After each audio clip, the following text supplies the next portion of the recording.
very enlightening. Questions? We'll take some questions to Bertrand now. Who would like to hop up? Nils Roland with ProTeam Statoil in Norway. Why didn't you include flow in and flow out? Okay, what I've done here is to take the 4 fundamental signals that over 40 years of recording we can hope to have. Actually, we don't even have those 4. There are many jobs where we don't have the 4 and we have to deal with even more sparse data. But there are essentially the 4 fundamentals. What we then need to do in terms of automation is to combine those with all the available information, all the other available information, including surface and downhole. However, we cannot go there before we've solved that problem, which is a minimalist problem. Actually, it's not even the minimalist problem, and there is another part of investigation, which is how to deal with when one of the 4, 2 of the 4 are missing, which is very interesting and important problem. But we can take as a basis for our industry those 4. And then we move up from there with all the other signals which are available for any particular job. So the answer is definitely, if you have them, help get the first result that you need to get, which is when are we in slips? That's what we want to get. So anything which helps you do that will help in building up automation, for sure. Flow in, flow out, and a lot of other signals. Are you going to combine this with heave on a floating rig? The heave of the pipe in and out of the valve, is that the next phase? Yeah, of course. And I want also to get information whether I am actually, I really want to get the information on the bottom, especially for, for angles and stuff like that. So, absolutely. Absolutely, I mean, fully. You have to check that you get your flow in and out, so you see if you get an influx, and also you need to see the surge. So, I agree. That's the next phase, I believe. Yeah, so that's the basics you have done now. Yeah, no, I agree. I mean, I hope you see that we can build a lot on top of that. So, but I fully agree. Someone else like to pose a question to Bertrand?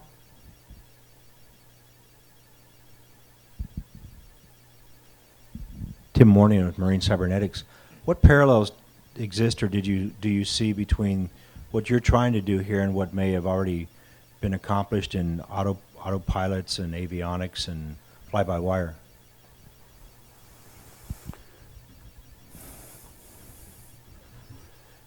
There are many ways to answer that. At the there are many technologies which pop up to mind. And for example, you have self-organizing maps. You have a trajectory control. You have inflection. The points which is used in aviation. And in fact, it turns out that all these algorithms have been considered here. Here I will make a personal observation of it. Having been involved in those things, and with my experience, there are a lot of publications in that field too. And what we see is that we have to revert to the physics of it.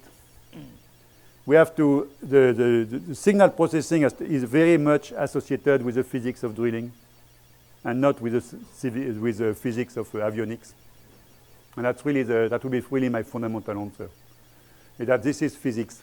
Each time you try to understand what the signal, you need to get back to try to understand what was the underlying physical phenomenon, and that drives, if you want, what you're going to apply. And if you try to apply, for example, and a good example that we've tried to apply is the change point, used in aviation, and they are very good, but here in particular, they break in terms of the fractal nature of the signal. That would be one example, if you want. So my answer would be at this point is that we have to respect the physics, and the physics is the physics of drilling.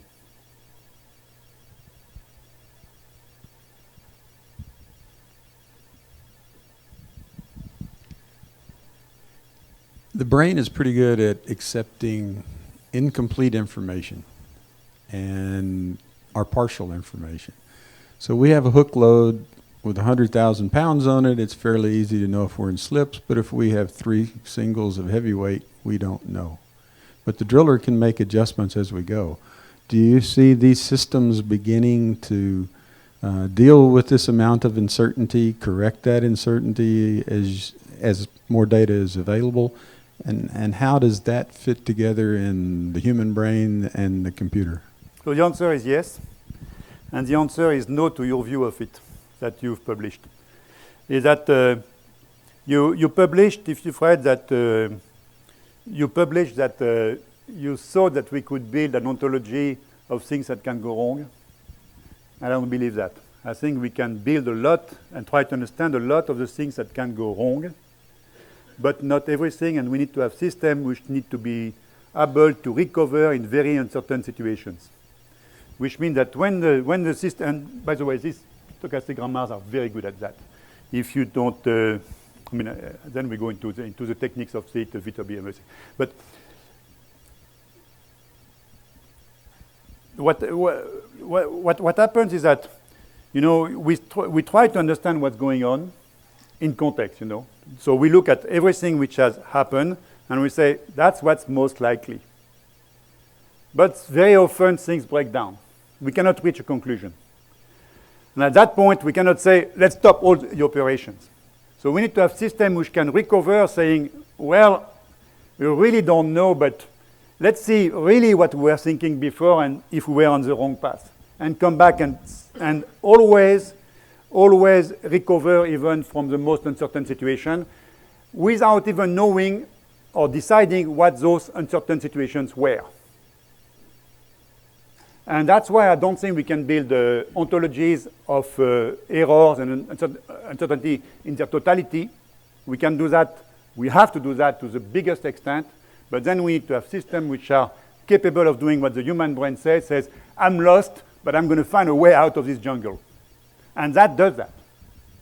That does that because it is based on, if you look at the neuroscience today, all the models are derivatives of Bayesian statistics. So there are various forms of derivatives.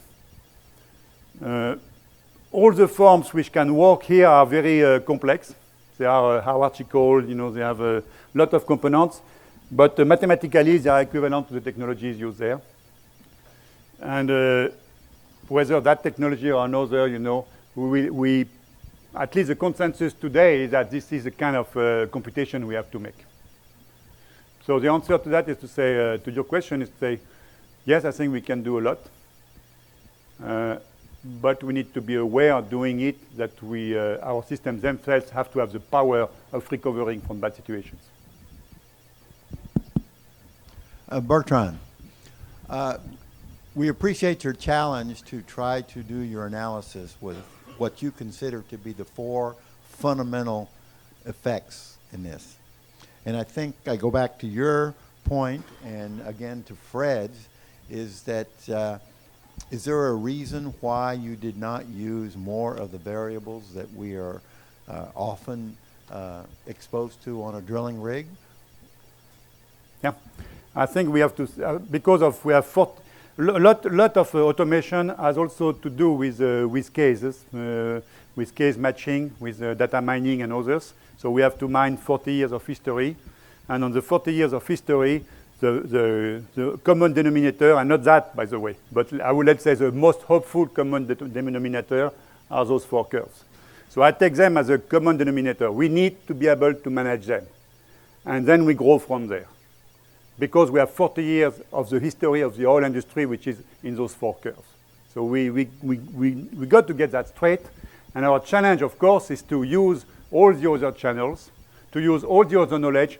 And I would go farther, I would say, to use not only stochastic approaches, but physical approaches in order to build a more coherent picture.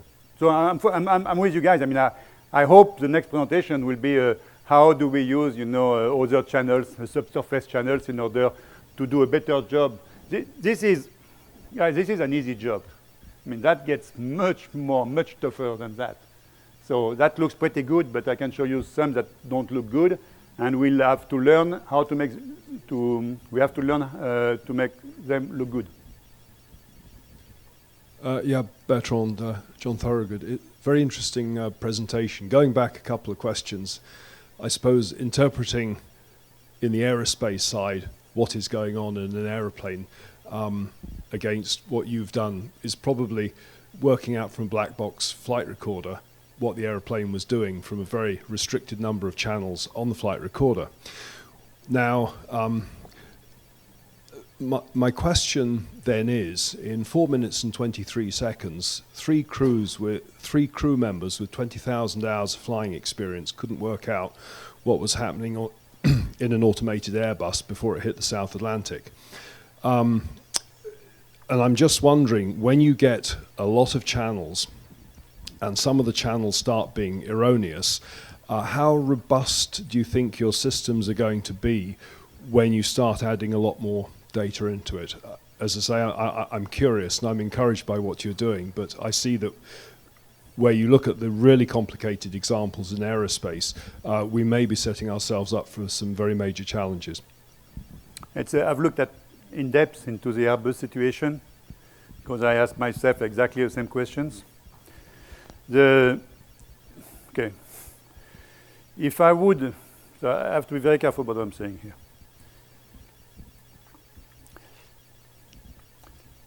Okay, I may stumble into what I'm saying because I'm aware of the implication of what I'm saying in terms of legal and everything. Is that the difference, I believe, between the drilling world and the avionic world or the robotic world we were shown before is the amount of lack of knowledge we have. And that creates built-in uncertainties which are extremely heavy. And therefore, our drilling systems, automation systems, have to start from there. They have to start from knowing that there will be situations which cannot be reasonably evaluated by humans or by computers. But when that happens, you need to be able to get out of that anyway. What happened on the Airbus was very different. It was systems which were deterministic, if you want, in that sense. Deterministic enough so that errors which were essentially fundamentally misevaluation by the programmers and their chief or teams that converted into catastrophe later on. There was not in the middle, if you want, a system which could say, there's a lot of trouble, how do I get out of that? And in drilling, we cannot make systems like that because we have these problems all the time. So I believe that the challenge for drilling is that we just cannot reason like avionic systems.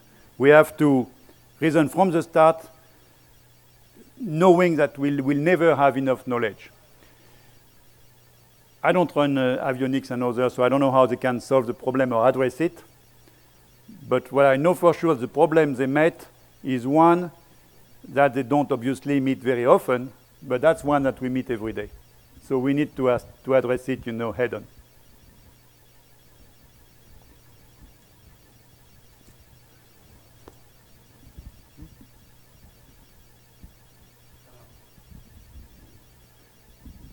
It's Nils Leonard again. Is this one on? Yeah. I think 40 years, I've been 40 years in the oil field, and I think we have done a lot in 40 years. My first experience was having a BOP dropping down on the side of me got me alert, so I'm always alert. But there's happened a lot of automation of drilling equipment, and also the drilling itself is being automated. We do not swab in the well. The driller is not allowed to go as fast as he can because he has to look at the at the well pressure and all this. We have done a lot. So we need to read some other papers. I mean, I've read all the papers, particularly out of Norway on the subject. I've read all the papers on the subject published in the petroleum, various petroleum engineering. It's not that hard because there are not that many on the subject. I have also read all the papers on the periphery of it, particularly the work done in Norway, which is very interesting. And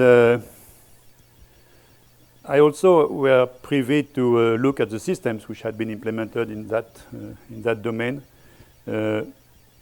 Actually, some of them in Norway, not all.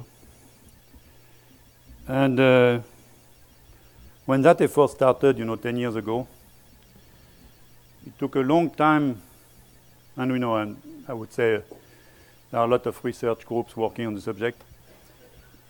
Certainly, at least for me, it took a long time before understanding that that there was a fundamental scientific problem.